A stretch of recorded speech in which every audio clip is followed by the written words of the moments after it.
Taylor Davidson. Thanks for coming on the podcast. Could you please begin with an introduction of who you are and what you do, please? Yeah. Uh, my name is Taylor Davidson. I'm the founder of Football Entangled, which is it's a platform where I consult with professional football players to help them reach their fullest potential, and I do this through a series of methods involving uh, holistic, natural, uh, basically paradigms that are based on how the human body is supposed to work, as opposed to how we're taught nowadays, where we're kind of walking backwards in a sense where we think we know more than what nature knows, even though nature's been evolving over billions of years. And instead of trusting in nature, we trust like a 8-week study on untrained college volunteers. And so basically, Football Entangled is the culmination of my journey as a footballer, getting injured A to Z uh, for many, many years, and finding out that the mainstream methods were not helping me and were actually causing more damage in the long run. And my mission is to help other footballers not have to go through the pain and suffering that I went through by using my system. Yeah, awesome. Just like quickly about the name Football Entangled, is that Yeah. to do with like quantum entanglement? That's the first thing I thought when I heard it. uh yes, that's right. The word entangled is basically just stemmed from the idea that everything in this world is connected. If you think it's not, then you are inherently disconnected from yourself and from the world around you. And it's the idea that people need to realize that one thing does affect a other thing. And too often nowadays, we're taught that to think that everything is segmented, everything is in compartments, and that, you know, everything is this happens to be a coincidence that someone falls over on the field with no one around them, that's bad luck, you know? Yeah, yeah, for sure. Because people might think, oh, the diet's not that important, the sleep's not that important, the light environment's not that important. As long as I practice football, I'll be fine. But Mhm. it's the whole system kind of has to be working well. I thought it was interesting. Recently, you had a post something to do with that nature is the most important thing for footballers and potentially other athletes as well. Why do you believe that? Well, I believe that because if you look at the best of the best, the athletes, the highest performers that are worth tens of millions of dollars, they are commonly called freak of natures. And in that phrase is a very common phrase. It's used in the mainstream, of course, but inside of that phrase, the words are very telling. A freak of nature. Of nature means it was made by nature. And because that is basically the cream of the crop, it is the top 1% performer, is this talented, gifted individual. I believe that through nature, you can understand and reverse engineer what makes those guys so tick. And a lot of times we're taught to think of them as outliers to the rule, as outliers to the systems that we operate upon, and that we should ignore them as just pure luck. And my paradigm is the total opposite. It's like they're the best at what they do. Let's learn why, as opposed to telling them how they should change one thing or another. Like it's one of the funniest things in America where you have great performers, for example, like LeBron James, and he'll go in the gym and he'll do some exercises just because, like he has trainers and whatnot. And there's pictures of him that go online, and then you'll get an army of these PTs, of these trainers, of these physios saying, "Oh, like his form's all wrong, and like his spine's really messed up, and like his toes are are really terrible. Like he has hammer toes," and they'll create all these basically diagnoses that are based on dysfunction, And like it's like some guy that is has never even been close to pro sports telling the world's best athlete in basketball how he should move and train. And it's just a total lack of self-awareness that we're seeing nowadays online. Yeah, you mentioned that it's not an accident that people are like falling down and injuring themselves. Why do you believe that that's happening? And I believe that's happening a lot more than it used to, if I'm correct. Yeah, I think it's a funny bias that humans have. You know, you and I, like, we're living in 2023, and so we have this bias to think that right now, oh, it's the peak of human evolution, that we're at the pinnacle.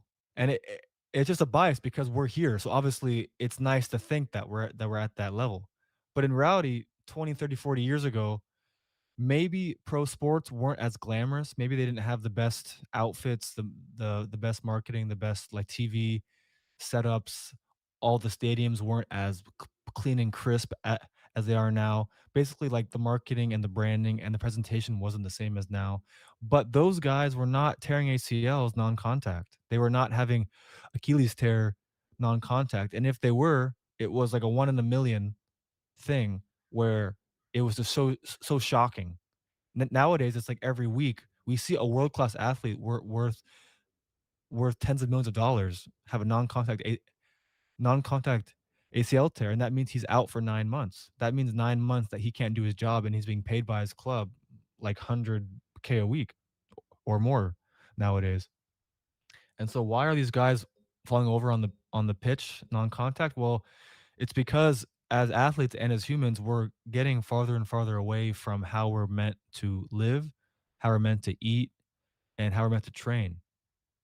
You know, if you were a kid growing up in the 70s and the 80s, most of the day you're outside playing with your friends on the street. You're playing basketball, you're playing American football, baseball, soccer, hockey, you know, like you're kind of doing you're doing everything. And nowadays when you're 8 years old, you're tossed into a academy where you only play soccer all day long. You only play football and you do cone drills for 3 hours. You never do any kind of cross training. And obviously uh, right now I'm speaking from one layer of the problem. But this layer is one of the most important layers where when you do early specialization, you are cutting off the nervous system from growing and developing in the most important time of a child's development when they're a child, of course.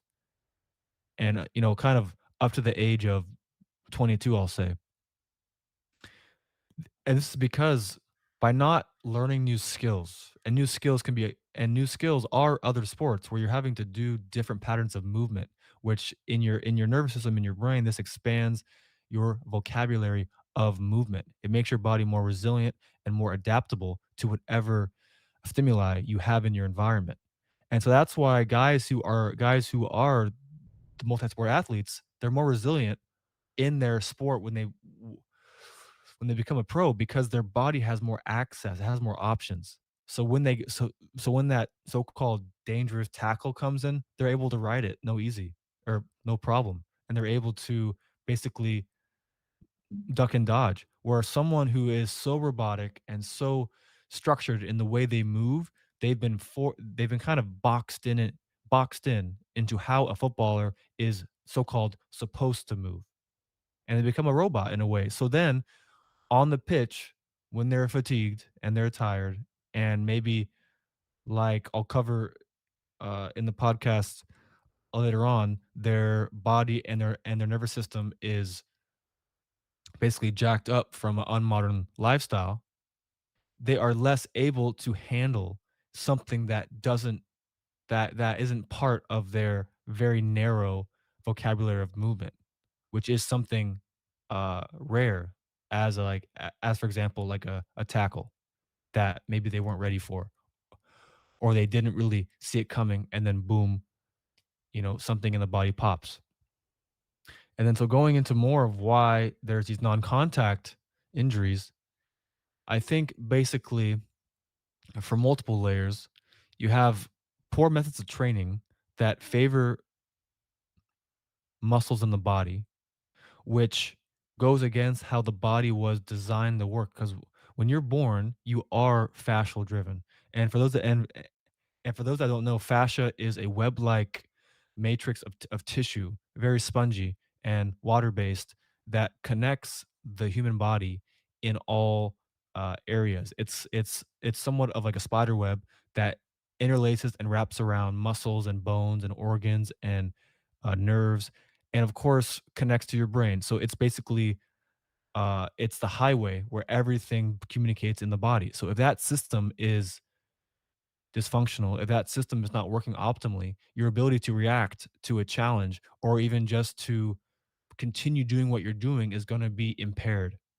And so, of course, as a pro footballer, if you're playing 50 matches a year and you are also at the same time sabotaging how your body was designed to function, that wear and tear does break you down over time. And then that kind of brings us to the idea of, oh, injuries are caused by wear and tear. They're not caused by wear and tear, but they happen when you get more wear and tear. And this is the idea of correlation versus causation that so many people get caught up on in the modern sports world is they say, "Oh, there's more games, so there's more injuries." Well, those more games didn't cause the injury. They just shined a light on your actual issues because you pushed your body farther than you have before. And so now we're kind of uncovering the dysfunctions that you had underlying in your body. Yeah, that's an interesting point about it's kind of illuminating a light on the issue, because we do have like recovery mechanisms in our body, and as long as that's all like working correctly, the human body can actually take like quite a lot of of strain on it. Yeah. Yeah. Okay.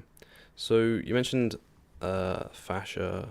Um, I know you're familiar with Jack Cruz, and he talks about how humans aren't really designed to be super muscular, and compared to like if you see like the average gorilla versus like the average human, they have a Mhm. lot more power dedicated to like the muscles. We have more in our brain, but we're also like faster as well. So yeah, how does someone train the fascia more and not be so like muscle driven? Well, like I mentioned a little bit earlier, we are born fascial driven. When you're a baby and you come out of the womb, your feet naturally do have this mechanism where the toes retract a little bit and you have tension in the fascial system. And obviously as you're a baby, you really don't have that much muscle. So the fascia is there. It's kind of the the structure is there, and as you grow into a man or into a woman, that structure is fleshed out, and how it fleshes out is is determined by your childhood, how you're nurtured, and that nurturing process can be food, of course, but more so that we'll cover is about movement. It's about light. It's about uh, magnetism. All these things that influence the mitochondria, which basically form the basis of fascia across the human body. And by that is what happens is people do not foster this ability in the foot. And the foot, the hand, and the tongue, for me in my model, are the three catalysts of the human body that influence the fascial system. And so let's start with the tongue. Basically, well, why is the tongue part of it? Because these three are kind of your connections to your outside world. Your feet are obviously on the ground. Your hands are kind of how you touch things, you hold rocks, pick up things like your weapon. And then your tongue is how you speak, it's how you eat, it's how you uh basically kiss and make love. Those are your three kind of connections to the outside world that collects information to nourish your nervous system and teach yourself about how I can function to survive and prosper. And so the tongue, it starts when you are breastfeeding as a baby. And uh, I think about in the 70s or the 80s in America. I'm not sure about Europe. That there's a big push for mothers to stop breastfeeding and to use Formula. yeah, that's right, formula.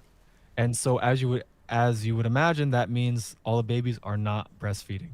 And this functionality, like this training of the baby to suck on the nipple and get the milk, is training for the jaw, for the tongue to develop and to build and nourish that functionality, which carries over into adulthood and kind of allows you to have the optimal way of breathing, because your tongue posture is really influential into how you breathe, either through your nose or through your mouth, and how well that oxygen actually carries into the rest of your skull, down into your neck, your rib cage, and then into your pelvis, and create this full body breathing, as opposed to this kind of small chest breathing where you just ooh, ooh, ooh, ooh, into a full body expansion and contraction. Um, so that's one big thing for the fascial system, is the tongue. And as you'll notice, guys who are more athletic, so like women who are more athletic, less injury prone, they also usually are better looking in their facial structure, and that comes from an optimal childhood in doing that breastfeeding, because the they develop the proper tongue posture, which influences how their jaw develops over their lifetime, and their breathing, like I just mentioned, and that uh, carries over into basically the symmetry of their face. And this speaks to in nature how there is a big partnership of the form and the function. The form and the function is what I mean when I say, in nature, your brain basically created processes to help you survive. And so, for example, if you are in the jungle and you see a very dangerous, big, strong, tall looking guy, because he's tall and looks strong, your brain infers that he is strong.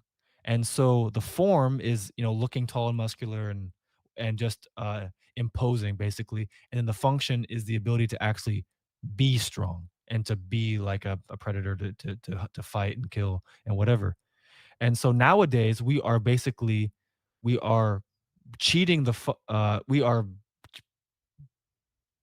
form to cover up the lack of function. So what I mean by that is, when you have guys that are bodybuilders, they are creating the form of strength. But if you ask them to go in the jungle and hunt and kill and chop a tree and chop a tree down and farm and run after prey, they'll pop a hamstring in about 5 minutes, because they are artificially creating muscle hypertrophy in a way that's not permanent and doesn't actually help the fascia integrate that muscle to the rest of the body. So they're basically a walking skeleton of pumped up, swollen muscle. And that's why in the gym world, if you stop going to the gym, you lose the muscle. Where in my world, when you do the right kind of training that influences the fascial system directly, which then trickles down into the muscle, into the nerves, into the arteries and the veins, and the whole nervous system, that is permanent transformation, which you don't lose just by resting for a few weeks. Yeah, that's really interesting. That's making me think that kind of, if there's like an athlete that goes to the gym a lot, if they stop going and they keep doing their sport, obviously doing all the training for their sport, like specific, but not gym work, their body's gonna lose some muscle, but it's gonna keep the amount of muscle that is like kind of optimal for that sport that Mhm. the body actually needs. And it's not just like they're kind of like almost in like a controlled lab, just trying to get as much muscle as possible. Like they're out in the actual kind of, like you were talking about the functional strength, having a Mhm. functional amount of muscle that's actually useful instead of just gaining extra that's not actually adding to their performance. Mhm. That makes a lot of sense. Yeah, basically, one of the big questions that I get a lot is, okay, your stuff works for football, but what about rugby? What about what about American football? Well, in those sports, you have different demands on the body. So your nervous system is going to create different responses to help you adapt to that stimuli. In rugby and American football, you do have to push and external force. So that does basically create a demand for more muscle. So when you're an optimal athlete and you play enough of your sport at your max intent and you're pushing the capabilities of your body, it will adapt and grow and develop muscle that it needs to basically, like you said, be functional in that sport. And the same thing goes for probably like the clearest example of this is in track and field.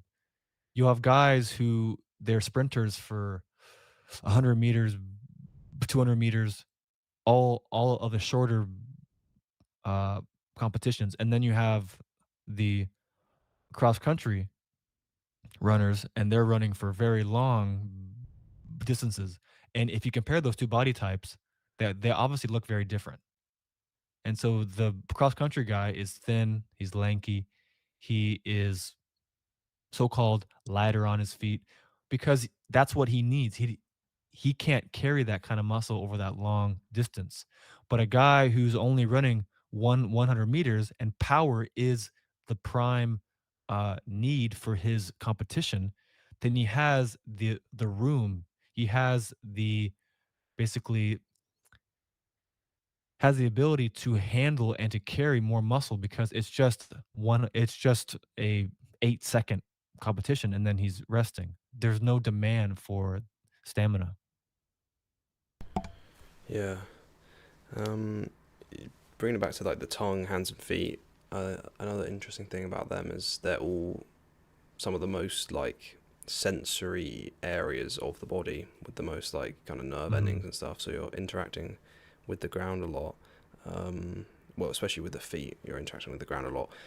Um, what I know you talk about practicing barefoot quite a lot, or like as much as possible. Can you talk about why that is a good idea? Well, like you mentioned, fascia, uh, specifically, by a certain researcher that goes by the name of Dr. Robert Schleip in Germany. He's been he's been coming out with a lot of research covering about how the fascial system is the body's biggest sensory organ. And basically, the job of fascia is to collect information around collect information about your environment, and that goes a long way to influencing muscle function. And so the reason why the feet are so important, like you mentioned, it's literally your only connection to the ground. So your feet have to be able to sense information about your ground, so your brain is able to determine, okay, which muscles I should activate at which time and how much to basically help me stand and not fall over and help me run and jump and whatever your mind tells your body to go out and do. So if your ability to collect information about the ground around you is impaired, then obviously you'll understand how the rest of your body is basically operating quote unquote with its hand behind its back. It's impaired. It's not it's not operating at its full efficiency. Yeah. And in terms of barefoot training, I, I do I do highly recommend uh, barefoot training, barefoot jogging, barefoot running. Once you're kind of ready for that, most people aren't. They need to really kind of build up their foot strength by just walking barefoot. Most people, if they go run barefoot right away, they'll get like a stress fracture just because they're so dysfunctional and their feet have like literally lost so much of what they had during childhood, and their ankles are not able to absorb force properly. So then the muscles in the calf and the quads have to become more of force absorbers, which is what creates quad dominance and this condition that we call being muscle driven. Yeah, some of my listeners will be aware of this 'cause I've spoken to Stephen Sashin, who's the CEO of Zero Shoes, and this guy called Graham Mm, Tuttle, who goes by the Barefoot Sprinter on social media. yeah. Um, I know you. I saw one of your tweets was recommending people to wear Vivo Barefoot shoes. Um, yeah, can you talk a bit about like that transition and why a lot of modern footwear is not uh, kind of cutting off the connection with the ground and the inputs? Well, uh, like you said, I do recommend Vivo Barefoot for casual use. I like the Xero shoes for running, for like barefoot running shoes that I use when I go run on like concrete or asphalt, for example. And then of course I'm barefoot when I run on grass, and I don't run on sand anymore because I just believe that because of the instability, the, like sand training is just sand training is just really not um efficacious for Mm, athletes that work, or athletes that play on harder surfaces, because basically the soft sand wants your body to become more muscle driven to handle uh kind of the the shiftiness of the soft sand. And when you have the vibrational feedback of concrete, of harder surfaces, this basically elicits a lot more of elasticity in the body, and is what creates these better so-called athletes. And I think the best example of that is when you compare indoor volleyball players versus soft sand the volleyball players, and you can look at their different body composition, and the you'll see that the volleyball players that are primarily indoor uh that are primarily indoor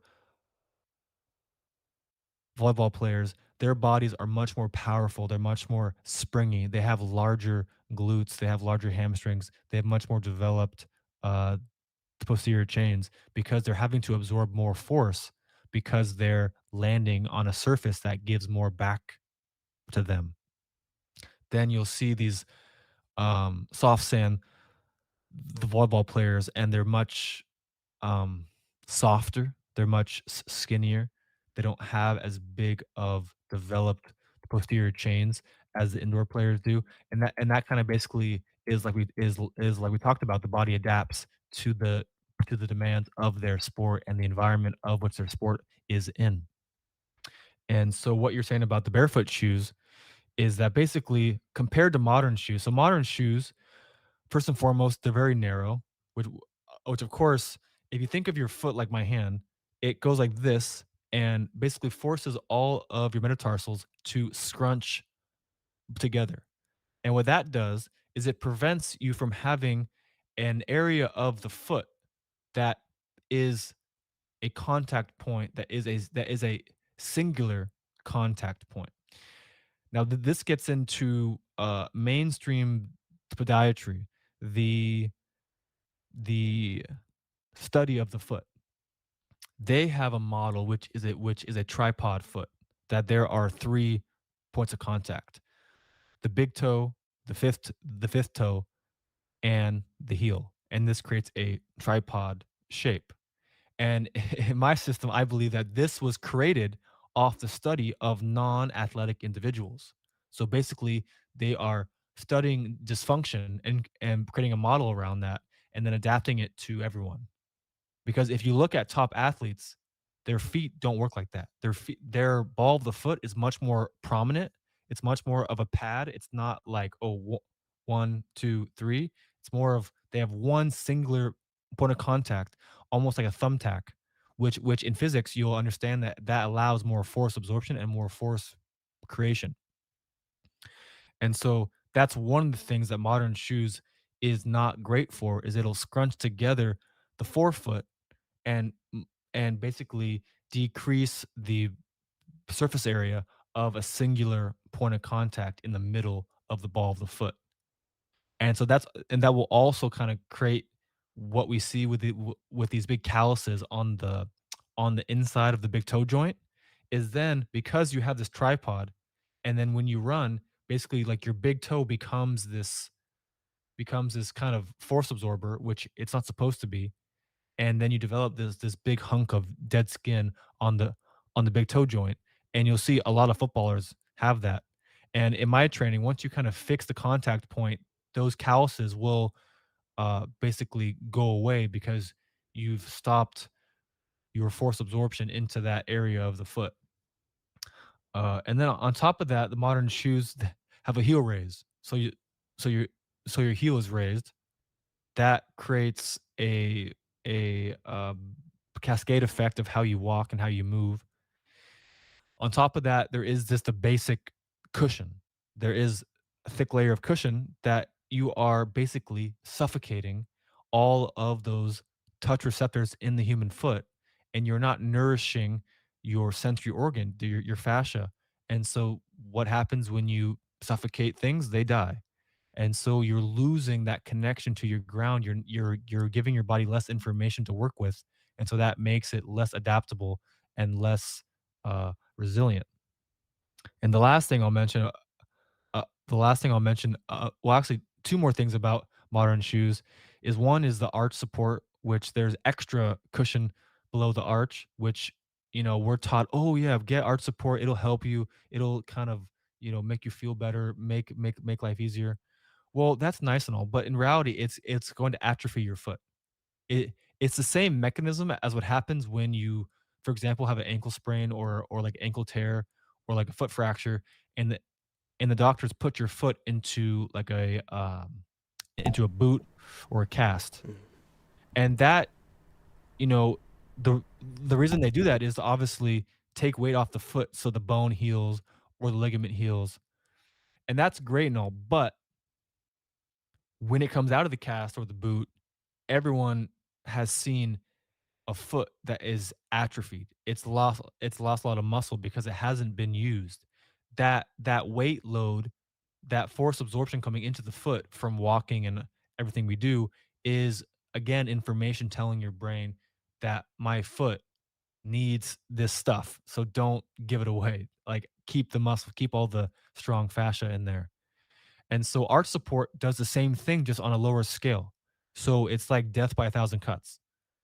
And so if you're a top athlete and you're doing this for years and years and years wearing these terrible Nike like sneakers, you are creating the recipe for uh stress fractures, which I experienced when I was 18.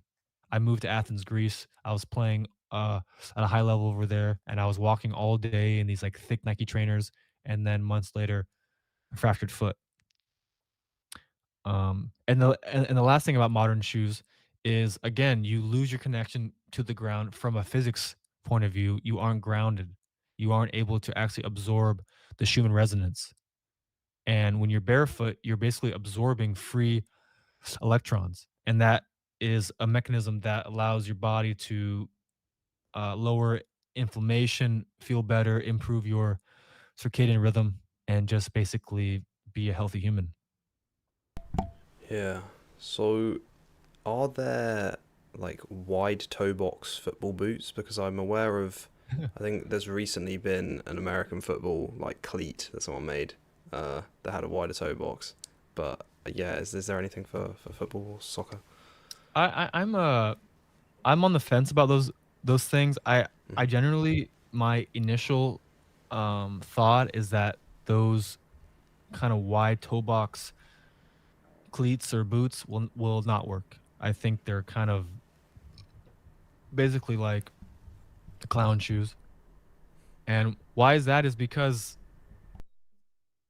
when you play football, you need to like there's a reason that we play wearing studs. It's because they help you with traction on the pitch, on the grass. And the wide toe box, it just makes it much harder for lateral movement because you have a wider platform. So it's like you're like a big wide boat. It's like super hard to turn. Being nimble, being adaptable, and being very precise, like that thumbtack that I mentioned in physics, that is what top top performers, that's how their foot works. So I wouldn't say that like narrow football boots are good, but just having normal sized football boots that are kind of like snug for your foot is ideal. You don't want this wide toe box thing. For casual shoes, yes, of course. You want to let your foot breathe, kind of let it do its own thing. So that the shoe is more of a compartment as opposed to uh, a glove, s- so to speak. And obviously, that kind of gets deeper into the topic of how the foot should function in sport as opposed to at relaxation. And those are two different things. In sport, the toes are supposed to retract, and this tension is supposed to be created in the foot, much like when you see a bird on a tree and its toes and its foot, its arch, the ankle are kind of like this, grabbing to the branch. And this is the same thing that top athletes do unconsciously inside the shoe when they play top sports. And one of the reasons that you can see that is you'll see top NBA players, their feet on their toes, they'll have huge uh calluses. And it's because inside the shoe when they're playing and they're jumping and they're dunking, their toes retract like this, and the tops of their toes rub against the shoe, creating these calluses. And so that's one of the indicators that we can see of how the foot functions inside the shoe at the highest level. Yeah, that's interesting. I was just wondering because if they're spending a lot of time like playing barefoot, wearing like different like kind of more minimalist shoes, and they're going back to kind of traditional football boots. I wondered if that could, I don't know, kind of cause problems for some people if they're like used to now playing barefoot quite a lot or that kind of style. Well, I mean, with everything that I just said, that doesn't mean that I like the super synthetic boots. Like I still prefer the boots that are made with like full grain leather, which obviously the leather adapts to your foot and kind of gives some room to your foot if your foot needs it, if your foot demands it. And that is kind of what I'll call, quote unquote, more natural.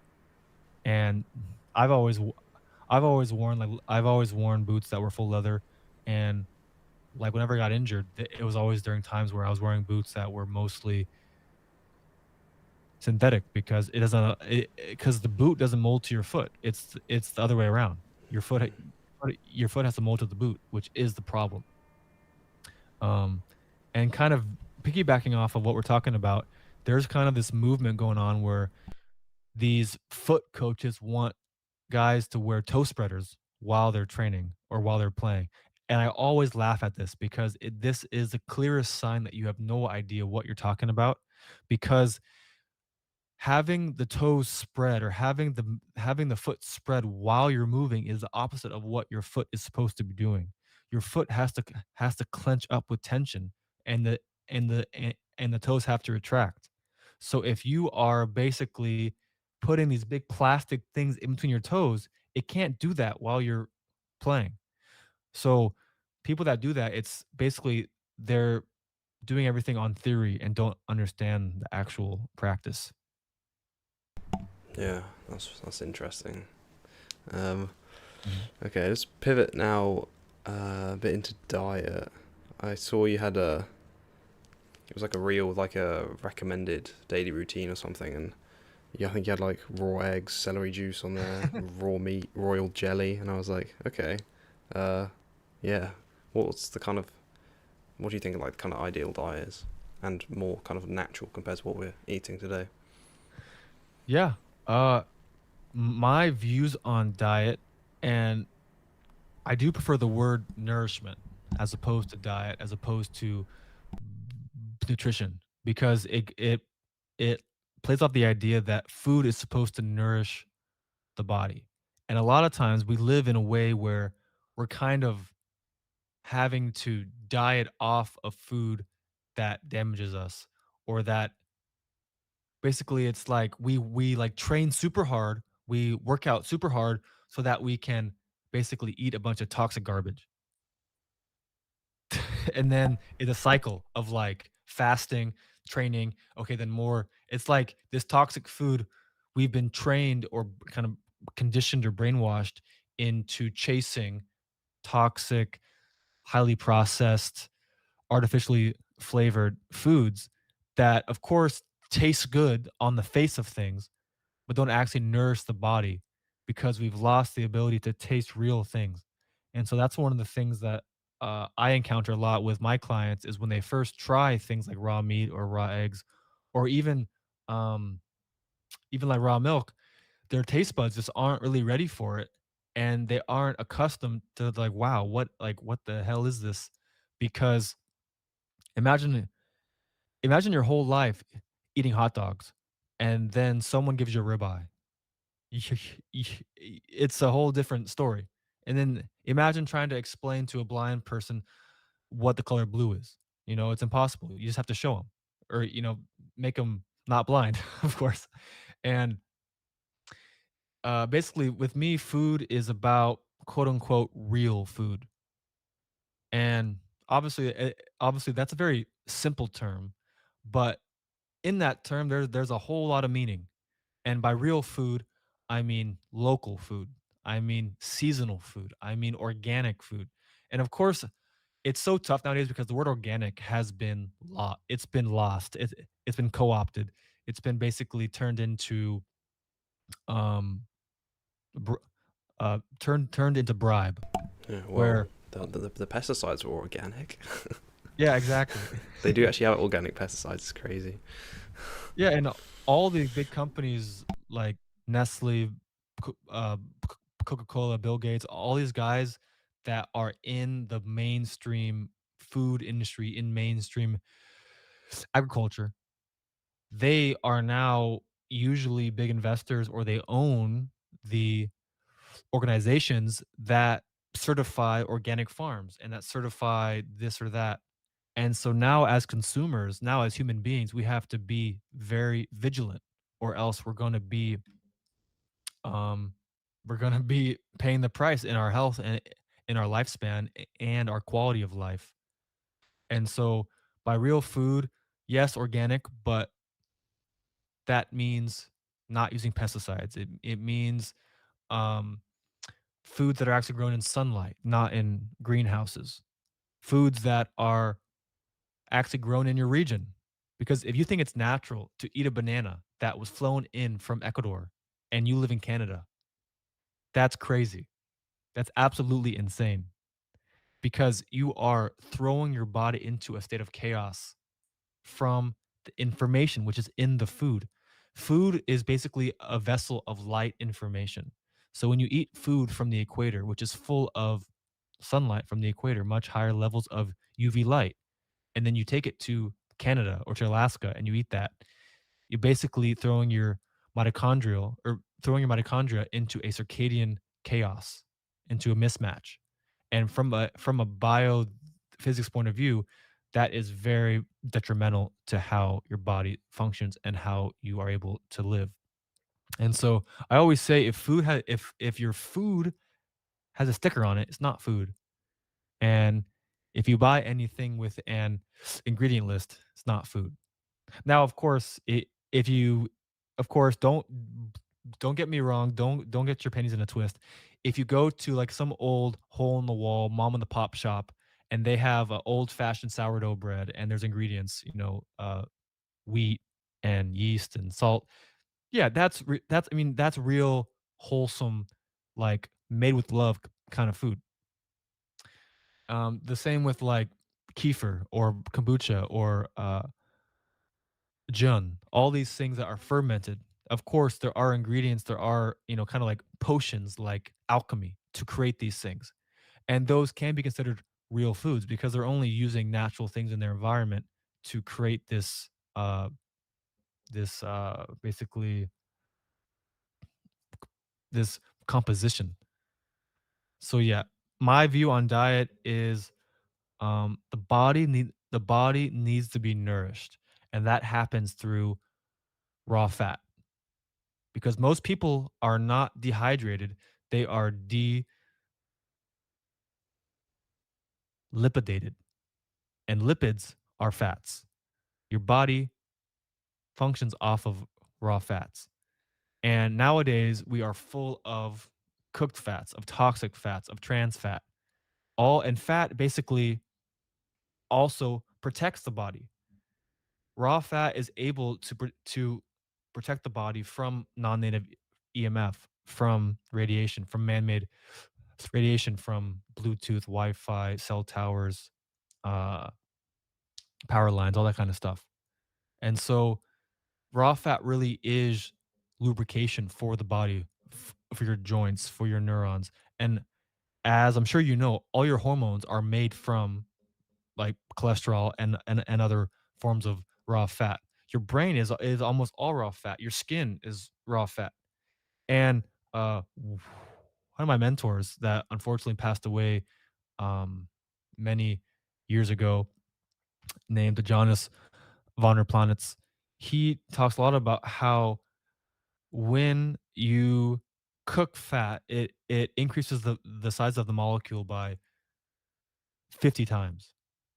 And so we've actually got so lost, and the whole, kind of diet world, the whole um food administrations, they've taught you to fear fat because it's like, oh, if you eat fat, you'll get fat. Well, no. But if you eat a bunch of toxic oil, a bunch of like vegetable oils, they're oxidized, then you'll create those cottage cheese legs, and you'll have the toxic subcutaneous fat that your body stores in there, because otherwise, if it didn't do that, you would die. A lot of the foods that you put in your body, you would die if your body didn't create processes to save you. And so that's why people have a lot of this so-called toxic fat in their body that is hardened like plaque around their organs, is because their body takes these toxins that you put in your body and it turns it into this hardened fat. And so one of the things that we have our athletes do is something called a lymphatic bath, where they spend at least 1 hour in a bathtub at 102 Fahrenheit, which is very hot, but not as hot as like a crazy, or not as hot as a sauna. 35 degrees C, it should be around that. Yeah, basically it gets you into a state where you are sweating pretty good. Mm. And the idea of the bath and not a sauna or not like a steam room is the being submerged in the water is much easier to get your core temperature up to that temperature, because if your body does not get to that temperature, it will not be able to melt out that hardened fat, and you'll never be able to so-called burn off that fat if your core temperature does not get to that temperature. Okay, Yeah. so are you saying the fat is where in the body? Well, Or just basically, generally subcutaneous fat, visceral fat, or are you talking like in arteries or anything specifically? uh, I mean, basically all around. But of course, uh, you'll see people that are so-called unhealthy have bigger bellies, and that also is caused by the increased levels of cortisol and their ability not to make enough melatonin from lack of sunlight. And so they obviously have p- chronic levels of elevated stress and cortisol, which causes this big belly they have. But yeah, that fat is all around, and of course also in and around your organs. And so the only way to basically melt it out is by getting your core temperature up to that point. And it can happen if you play a lot of sports and you're always like sweating and like you're kind of in this, high energy state, but it's much more like trackable, much more effective if you do the baths. Yeah, I've not really heard about that before. I've heard about like lymphatic kind of massages and draining and kind of, but not Yeah. the toxic fat kind of thing. So would would the body, if you were like burning enough energy, you wouldn't say the body can use this for fuel and kind of like burn it off? Well, the thing is, because this fat is so toxic, when that happens, that's when you get quote unquote sick. Mm. That's detox. Anytime someone says they get sick, it's detox. It's not the flu. It's not a cold. Well, okay, obviously it's like called these things, but what's actually happening is your body is trying to release some of these toxins, and you getting into a fever state, you're raising your core temperature to make this happen. That's why fevers you get warmer, is because it's actually helping you melt out some of that toxic fat. So the bath, what it's doing is it's kind of recreating the state of a fever. Hmm. You understand? Yeah, So I think that so. it can help you detox out these things faster. Yeah. And so fevers aren't bad. It's just your body telling you, "Hey, I need you to relax, lay down for a few days and just let me do my thing." And then after the fever, you'll be back on your feet and feeling better than before. And so that's actually one of the big signs of a very unhealthy individual, is someone who never gets sick, Hmm. quote Interesting. unquote. Because getting sick is how your immune system upgrades every every time the season changes. If you aren't having those moments where your body is forcing you to relax, then you have to question, like, what's going on in your body. What kind of things are you doing to yourself to artificially suppress detox? Yeah, it's interesting. I've heard that concept before where people start trying to like detox and then they actually kind of feel like sicker, um, Mhm. like because it's your body's storing it and then you're releasing it back into the bloodstream again. Um, Exactly. and we can look at things like vitamin D. Vitamin D's can be stored in fat. It's like fat soluble. So I think this is a problem actually in obese people. If they lose a lot of weight quickly, they can actually become like hyper. They get like hypervitaminosis D. They have like too much vitamin D in circulation because it's so that concept is there. Yeah. So yeah, I haven't really researched that much of Jonas' stuff, but I've heard of him before. Yeah, kind of the raw meat kind of thing. Yeah. Mhm. Oh well, I guess to answer your question on the raw meat stuff, bottom line, you and I, let's agree, we are made of raw meat, right? Yeah, yeah. I And that's suppose kind of to like certain that's animals. that's that's kind of like most of that's most of our tissue. We aren't made of of plants or grass or like sea moss or or any kind of these superfoods. We're made of raw meat. So you eat more of what you're made of, you will develop into a stronger human being. And the raw meat is what helps your body create new tissue. Interesting. Okay, yeah, because I have heard that if you cook meat like too much, or not even just meat, other foods if you're eating plants as well, can like some of the nutrients start to like break down a bit and you don't absorb them. But it does make some more bioavailable, I think. So I'm not too sure about that. Yeah, what? Well, basically, now we're talking about bacteria. We're talking about enzymes. We're talking about viruses and parasites. And in the mainstream, we're taught to believe that viruses and parasites are these enemies, these like boogeymans, these invisible magical boogeymans that go around causing chaos, just on their own whim. Well, the reality is nature does not work. Nature does not work like that. Your body creates viruses. Viruses are kind of like firemen that your body creates to come to the scene and collect toxins and bring them out of the cell. Your body also creates parasites to deal with toxins that you put into your body. Parasites are not it's not like, oh, there was some crazy nasty food from some weird market that I bought and I ate and then now I have a parasite. It's not how it works. It's just make believe. And so going back to raw meat, if you cook meat, if you cook eggs, if you cook like for example, if you pasteurize milk, you are burning and killing the bacteria and the enzymes that allow your body to digest the food in which you are wanting to have in the first place.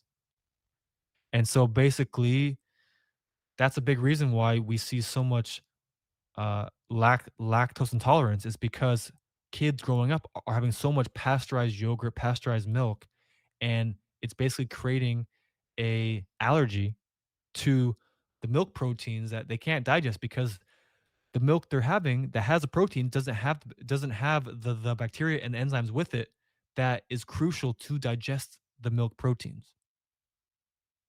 Mm. Yeah, that's very interesting. Oh, definitely gonna look into that more. Um, I actually kind of came into this almost like the reverse of many people, I would imagine, who Mhm. are interested in your content, because I was kind of into the health stuff first, diet, and then I found Jack Cruz, and Mhm. then I was one of my friends. I was speaking to him about Jack Cruz, and then he was like, oh, and he checked him out, and then he found your page because he's really into football, and he was like, oh, you should check this out. This is like worlds collide or Yeah. whatever. So yeah, how has uh he impacted you, Jack Cruz? Yeah, Jack Cruz was one of my huge mentors. I've read thousands of blogs, dive deep into his work, and he's one of the few guys out there that I've seen as like an actual pioneer that actually kind of knows what he's talking about. And there's only a handful of people like that in the world these days. I think so many lose touch with reality. They lose touch with nature, and that doesn't mean that Jack Cruz is perfect, but doesn't mean that I'm perfect.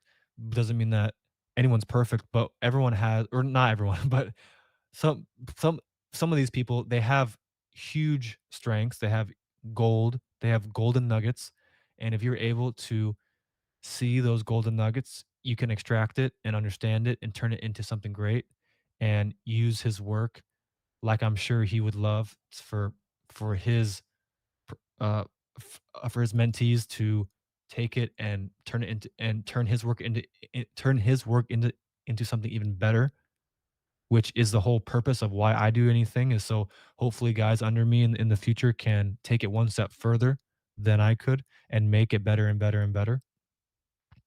And so, yeah, Jack Cruz was a huge influence on me, about the three-legged stool of life, water, light, magnetism. Those are the three levers of the mitochondria that control the function of life, that control your redox. And most people are ignorant of all three, sadly, because one more thing about the food angle is that, for example, meat, if you put meat into a microwave, you are drying out the meat, you are dehydrating the meat, and you get so much more hydrated when you eat real foods because they have naturally structured water with bioactive enzymes and bacteria in the food. So that's why, for example, when I have my clients get onto raw eggs, you see a lot of less thirst.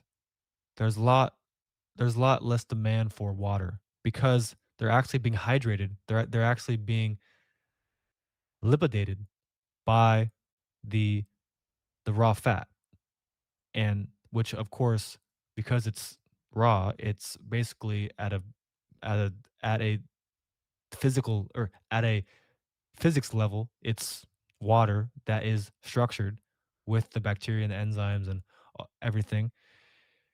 And so the body hydrates a thousand times better when you are eating foods that are full of real water, of alive water, as opposed to, you know, basically if you eat food out of a box that's been packaged and processed and it's like shelf stable for 18 months, what kind of water is in that food? Nothing. And then on top of it, there's a bunch of heavy metals, toxic acid oils, artificial flavoring that we don't know what is in that. So that is the story of water and light. And these alive foods are storage of water and light. And if you can eat them while you're grounded, even better. Yeah, I think we'll wrap up here. Thanks, Taylor. This has been great. Yeah. It's really, I think the key takeaway really is kind of going back to nature and kind of doing things in like a natural way, and that's how our bodies are like adapted to work the best, essentially. Yeah. Yeah, I mean that is our intrinsic design. It's how we were meant to work. And it's not complicated. It's not crazy. And some people call what I do extreme, but I just call it being the best and this wanting to feel good all the time. And I don't want to feel bad and feel depressed and feel toxic and feel uh overweight and feel, you know, depressed all the time because I want the best. And so all my clients are hard workers. G- there are guys that are focused on being the best, and for me that's just normal. Mhm. So I think everyone should chase to be their best and do what it takes to be there. Yeah, awesome. Where can people find you on social media, and if they want to work with you? Yeah, Owen, thank you so much. My main platform is Football Entangled on Instagram, also on YouTube. Our website is entangledtribe.com, where you can look at our Academy of Excellence for football performance, where we are helping uh, footballers of all ages basically reach their full potential. I also work with I also work with professional players one on one. So if anyone has any interest in working with myself, they can email me at taylor@footballentangle.com, and we can get talking about how we can create uh, life changing success. Yeah, awesome. I'll put all the links to that in the Yeah, yeah, description. So yeah, also you've done like it's a lot of them are like Premier League players and stuff as well. So these are like yeah. proper. You know what you're talking about. Okay. Thank you, Thank, mate. thanks Taylor. Have a good rest of your day. Yeah, Owen. Thank you, mate. Have a good one. See ya.